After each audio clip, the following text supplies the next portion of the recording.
Yo, what it do, y'all? It's your man Mike Titan, the gaming savant, here with my boy Dom, and we are here about to give y'all our top 10 games plus some more of 2024. To me, 2024 was another year of amazing games coming out. Once again, just like too many, like even in past years, at a reasonable rate. Overall, what'd you think of how 2024 was gaming wise? Another good year. I will say for me personally, I would definitely give PlayStation a hell of a tip of the cap. You know what I'm saying? Mhm. Because as you know, I mean, like single player games is like usually where I'm at mostly. I'm not really big on multiplayer games like that for the most part. But yeah, I would definitely say I definitely got more use out of my PlayStation this year than I did last year for sure. Oh yeah, same here. I mean, you had a bunch of stuff which I'm probably sure a couple will show up on our list some places, either honorable mentions or in the top 10. But yeah, overall, it was a great year. We had the PS5 Pro come out, Nintendo still had some games on what is it, year 8 of the Switch? Yeah. 2017? Yeah, year 7, year 8, still going strong, still outselling everybody. And Xbox just buying whole Everybody but conglomerates. Just be like, you know what? Instead of making games, we'll just buy the games, and you got Game Pass, you got Call of Duty now, so that's the thing. yeah, I rock with Game Pass, but the Call of Duty is a different story. Different story. But we are going to start off with our honorable mentions. I'll let you go first. See what didn't quite make your top 10 this year. So, once again, before everybody gets mad, these are mostly on the honorable mentions list because I did not finish them or just did not put enough time into it. So before y'all blow a gasket, some of these games y'all gonna be like, "How?" That's the reason why, because I didn't finish the game. So I'll start with Prince of Persia: The Lost Crown. Way better than I thought it was gonna be. I'm not gonna lie. When they first announced it, I was just like, "Nah, I'm cool." But actually playing it a little bit, I was like, it actually could have made my top 10 if I would have like actually put more time into it. So that's one. The next one is Tales of Kenzora Zao. It was made it was a FUBU situation. It Mm-hmm. was for us, by us, and it was actually a damn good game. You know what I'm saying? I just didn't get a chance to finish it. Warhammer 40K Space Marine 2. I, it's your fault, actually. You the reason why I actually decided to play it. No, like I wasn't really gonna play it at first, but like I seen you mention it, and then you kind of put some time in. It was damn fun. I ain't Mm-hmm. gonna lie to you, but that's another one. I mean, Marvel vs. Capcom collection, only because I'm not gonna lie, I can't have like my top 10 list filled with nothing but fighting games. So that's the main reason why I made like the honorable mentions list. Now I'm not gonna lie, as far as this year goes, the Capcom collection might actually be on the list because Oh yeah. Oh yeah. Capcom versus SNK 2 is what I've been waiting on Look, for all you like had to tell me forever. was Project Justice and Bruh. I always forget the name. Power Stone 1 and 2. Like that's instant Yeah, top 10.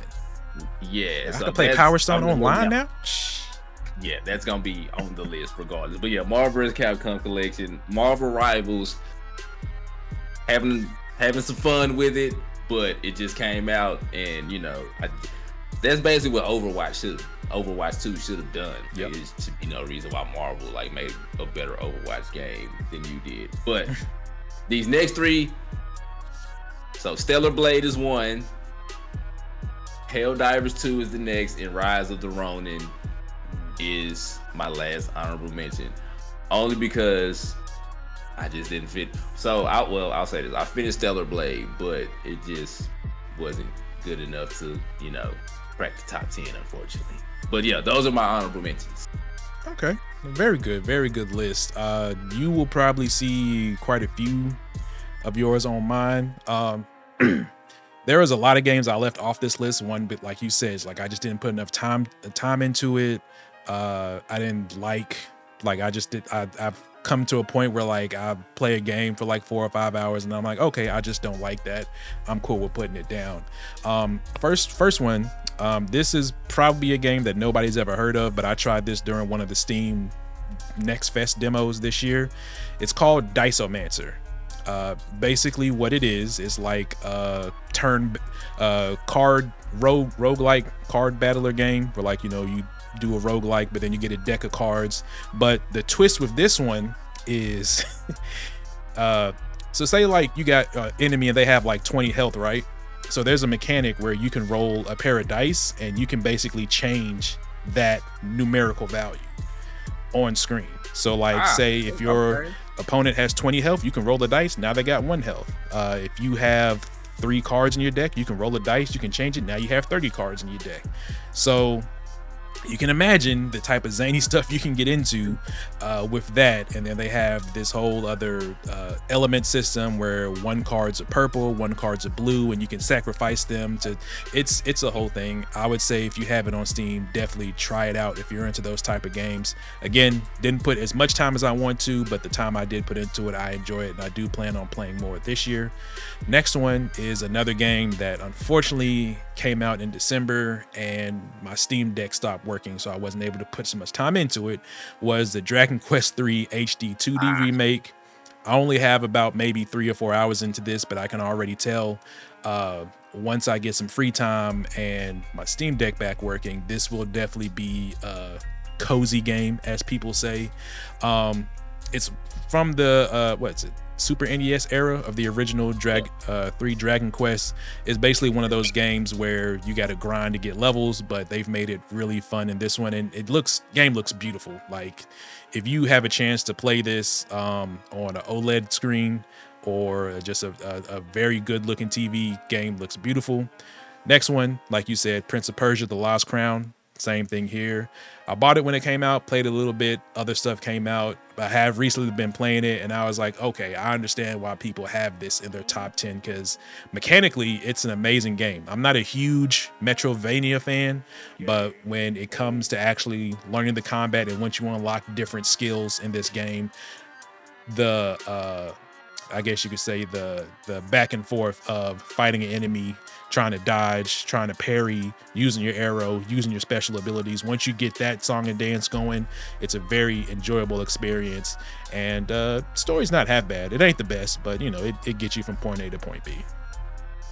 Next one, and this is only on my honorable mention because I beat this when it originally came out in like mid 2000s. Paper Mario: The Thousand Year Door remake. Again, it's probably, if not the best, one of the best Mario RPGs, maybe Mario games ever made. And now it's updated, a little better graphics. It's not 60 FPS, but it's not the end of the world because, again, it's a turn-based RPG. But now you can play it on modern consoles without having to try to emulate it. Or, what was this on? This was on GameCube, right? Yeah. Or having to go buy a GameCube and get converters and stuff. Next one is a game I was surprised I spent so much time in, because I'm not usually a huge fan of this IP, and it's technically a mobile game. Star Wars Hunters.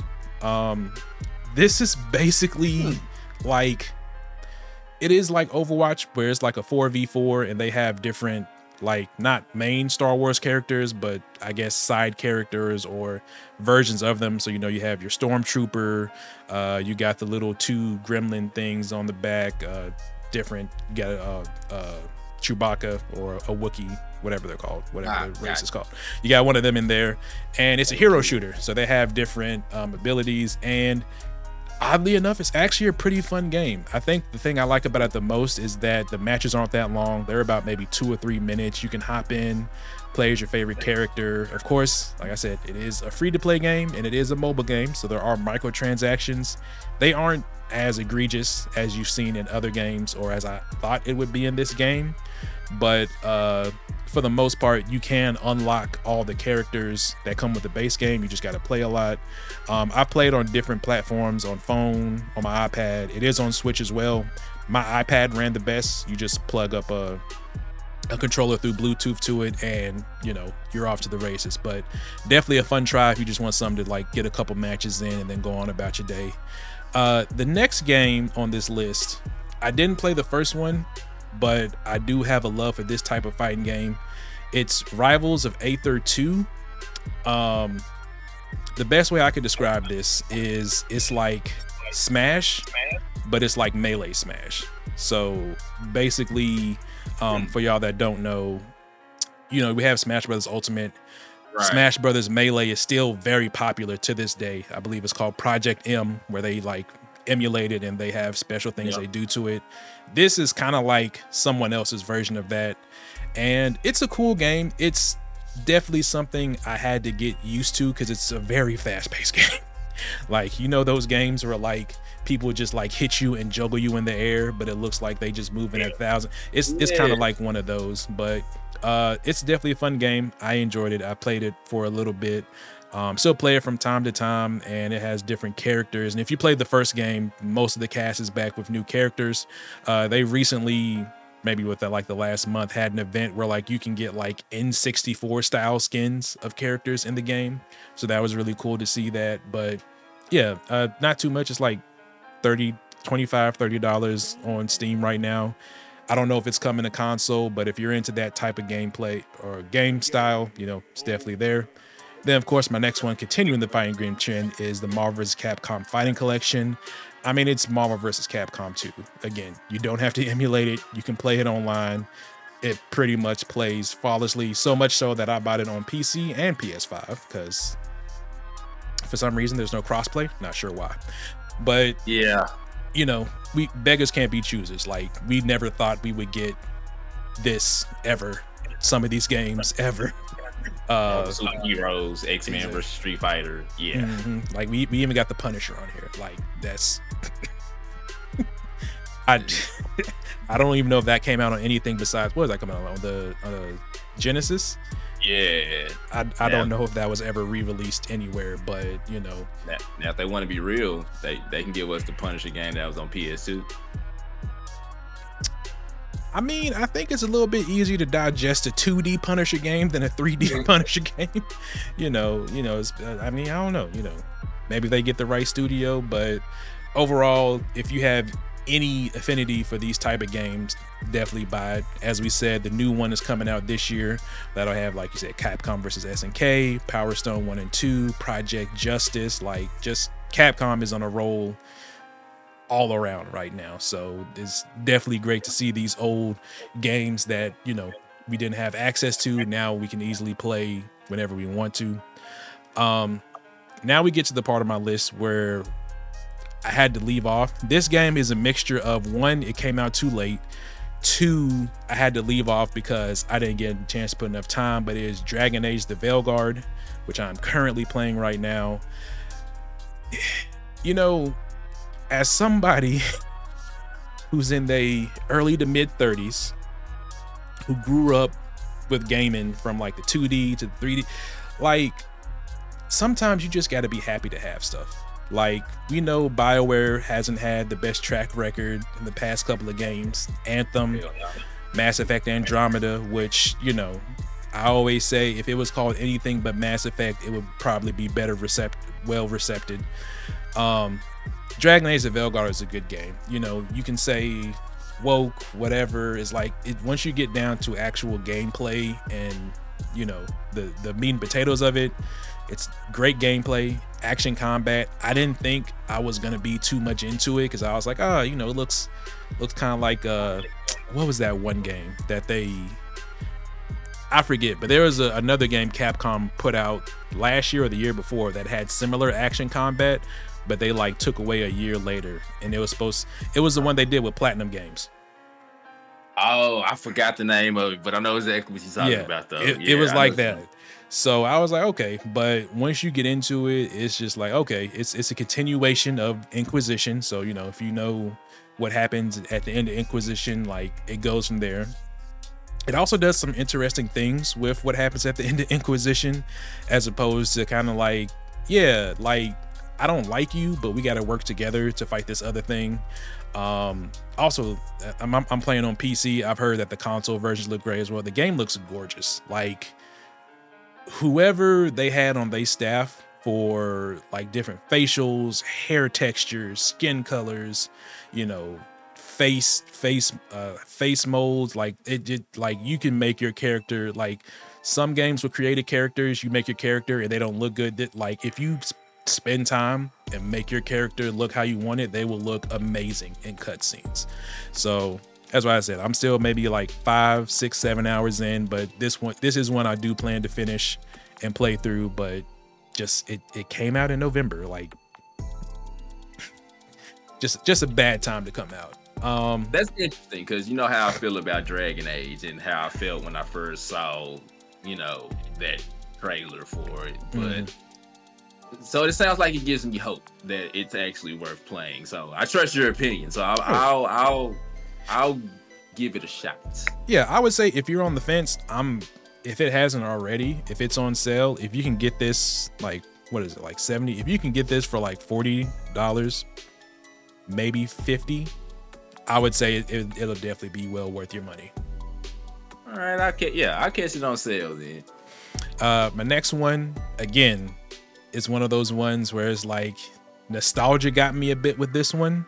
I haven't been playing it as much, but Pokemon TCG Pocket. So a little bit of a backstory. I was a huge Pokemon trading card fanatic growing up. I still have a box back there with all my holographics and shinies and whatever, but this is a more simplified version of it. And it's funny because when I started playing it, I was like, okay, I remember the rules, but I'm like, man, this seems like way different. Like I remember you could have like 5 Pokemon on your bench and it was all that, but this is pretty much a more simplified version of it. The main crux of the game is like collection. So like, you know, you open the packs and you collect them. Kind of the way Nintendo skirts around just straight up buying packs is like they have you on a timer. So essentially there's a 12-hour timer. You basically get 2 free packs a day. You log in, it'll be like, hey, you got a free pack, open your pack, cool. You can of course buy or earn stuff to make those timers go faster. So that's kind of the way that they skirt around it. I have fun with it. Like I said, it's a simplified version. They just released an update where they added a new series. So there's different decks, like Mew is in the game, some other Pokemon that they've been waiting on. And I think the next one is coming out towards the end of the month where they're going to start adding Johto Pokemon. Because right now I think it's just Gen 1 and maybe a couple of other new ones. But the main crux is just the original Gen 1 Pokemon. But it's a fun game. It's what I would call my break game when I'm at work. You know, on my 15-minute break, on my lunch break, get a couple matches in, you know, build a couple of specific decks and go from there. But like I said, if you have any affinity for it, definitely fun, definitely something to at least check out, maybe look at once or twice a day, going about your business.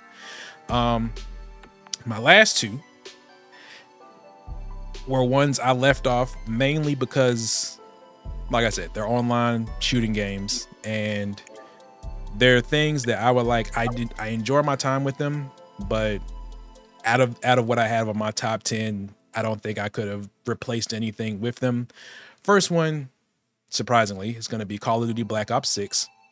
I, funnily enough, have not played the story mode of this game yet. I just only played multiplayer, but this is probably, like, as somebody who's not a huge Call of Duty fan, but I did play, like, you know, Modern Warfare 1, 2, 3, original Black Ops. This is probably the best gameplay wise Call of Duty has felt in a while. If I'm not mistaken, I think they spent about 4 years building this game. So my imagination is basically like, okay, they got this new omnidirectional engine that they're using. This is what they're going to use for Call of Duty going forward. So whether you get your next Modern Warfare, your next Black Ops, your, you know, Advanced Warfare, whatever the next Call of Duty is going to be, it's probably going to be a version of this with whatever setting they're going to be in. But overall, game is fun. I haven't played it as much because the next game that I'm about to talk about came out and I've been spending my time with that. But overall, like I said, if you have Game Pass, it's on there. You know, you can download it. They even like have it all nice and pretty now, so you can choose what you want to download. So you don't got to download like 200 gigs, and then you just want to play story mode, or you just want to play multiplayer. You can just download what you want. But again, Call of Duty Black Ops, you know, really good Call of Duty. And from what people have told me, the story mode is actually really good as well. I watched one of my friends play through like the latter sections of it, and it does some real Hitman-esque type stuff in the game. With kind of giving you a little bit of how do you want to attach this, a little espionage, which, kind of makes sense for a Call of Duty game set in, what is it? The Bush era? No, Clinton era. Yeah. I do not have, my bad. I was waiting for it. And then lastly, which you already mentioned, Marvel Rivals. Again, just a really fun game. Like, somebody like us who grew up with Marvel IP, it's really cool seeing these different versions. It's also kind of funny once I actually learned what kind of the gist of the story is, to why I was like, okay, why does Hulk look like he's like not Hulk, Thor look like he's 1,000 years old, and Magneto looks like he's 2,000 years old. Apparently it's like a multiverse time differential thing, where it's like what is it? Dr. Doom and somebody are fighting, and they're basically pulling people out of different time dimensions to fight. It's a whole thing. Like, they got a comic for it, which is cool, understandable. Basically, I've played it on PC. I played it on console. It runs fine everywhere. Mouse and keyboard, controller. I've used both. It works fine. But of course, it's Marvel. It's a free-to-play game. You're gonna pay for those skins. You gonna pay for those skins. Oh, you want to play as Wolverine from Deadpool and Wolverine? $25. Oh, you want to play as a Guardian of the Galaxy MCU? $50. I don't know. I don't know if it's 50, but it ain't that high. But you might as well. Might as well.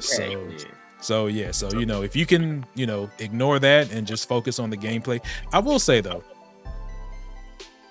I may have to turn off my little chat box when I play rank because I was playing rank the other day, and I just like give me a quick game, and I'm in bronze. Like, I don't play that much, but I'm in bronze too, so I'm like the second lowest rank. I haven't really been playing rank that much. We get beat by this other team, and they basically told us, y'all too easy, y'all need to go play casual. And in my head, I'm just like, bro, we not even in gold. We not even platinum. We in bronze. Like, it ain't that serious, but it's fine. Magneto gang. Anyways.